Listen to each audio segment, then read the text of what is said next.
بازم مهمونی شد و جنگ سر لباس و میکاپ و دیزاینمون شروع شده. خواهی بری مهمونی؟ فکر نمی کنی موهات مناسب یه مجلس رسمی نیست؟ آهان، طبق معمول دیر کردی یا وقت نداری؟ اشکال نداره، بزن بریم 2 سوته با هم درستش کنیم. سلام، من مریم هستم. به کانال من خوش اومدی. اگه دوست داشتی ویدیو رو لایک کن و کانال من رو سابسکرایب کن. اول از همه به یه تاف نیاز داری و یه کرمو. اگه نداشتی اشکال نداره، از این ژل موهای ساده بردار. از این گیره مشکی که تو هر خونه ای هست و یه دونه کش ساده. موهاتو مرتب شونه میکنی، فرق وسط باز میکنی و از فرق وسط 4 انگشت پسته به سمت گوشات جدا میکنی، مثل تصویر.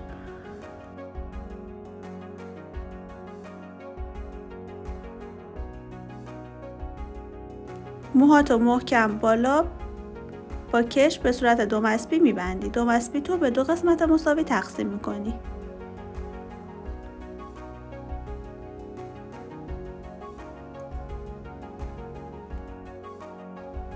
نامرتبی پشت رو قشنگ با شونه مرتب میکنی. به نحوه پیچش انگشتای من دقت کن. پیچیدن رو یاد گرفتی، اینم حالت دادنش. یک کم تمرین کنی دستت میاد. موقع استفاده از این گیره ها هم لابلای حالت بوکلات اصلا گیره رو باز نمی کنی، همینجوری بسته استفاده میکنی، مثل تصویر. تا انتهای مو پیچ میدی، مرتب میکنی و با گیره فیکس میکنی. یک کم تمرین کنی دستت میاد. این کار رو ادامه میدی تا به انتهای طول مو برسی. خورده ریزارم بذار آخر سر با سنجاق و تافت و شونه مرتب میکنی.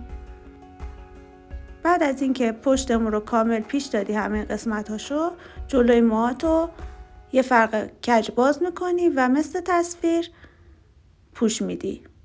میتونی لابلای پوشات از تافت و پودر مو استفاده کنی.